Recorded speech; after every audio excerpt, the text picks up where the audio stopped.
মোরা নামে মুসলমান মোদের কেমন যে ইমান। না চিনি নবীর হাদিস না চিনি কোরআন, না চিনি নবীর হাদিস না চিনি কোরআন।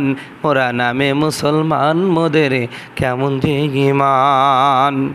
হিন্দি গানের কলিগুলো কতই ভালো লাগে, হিন্দি গানের কলিগুলো কতই ভালো লাগে। কোরআন হাদিসের কথা শুনলে গায়ে আগুন জ্বলে, ওরে কোরআন হাদিসের কথা জ্বললে গায়ে আগুন জ্বলে। ক্ষমা করে দাও গো প্রভু, ক্ষমা করে দাও গো প্রভু, ও গো মেহেরবান।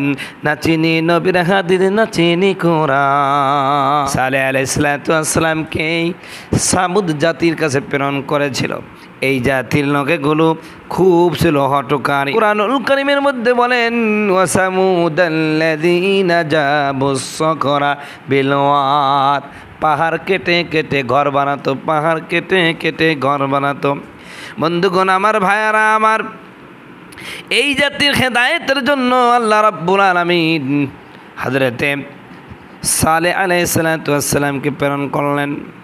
সালেহ আলাইহিস সালাম এই জাতির লোকগুলোকে দাওয়াত দিয়ে বললেন, ও আমার জাতির লোকেরা, আল্লাহ তোমাদেরকে শক্তি দিয়েছে, সামর্থ্য দিয়েছে, প্রাচুর্য দিয়েছে, সম্পদ দিয়েছে, এমন কোনো জিনিস নাই তোমাদেরকে দেন নাই।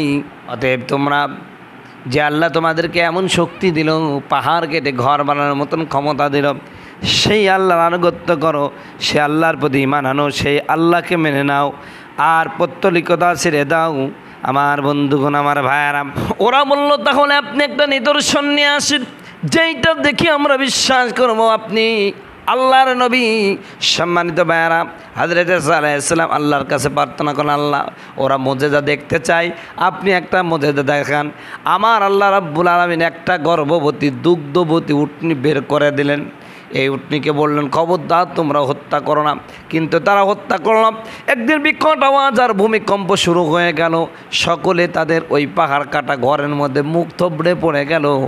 এমনভাবে আল্লাহ তাদেরকে পানিশমেন্ট করলেন, এমনভাবে শাস্তি দিলেন, মনে হলো যেন ইতিপূর্বে এমন একটা শক্তিধর জাতি পৃথিবীর জমিনে ছিল না।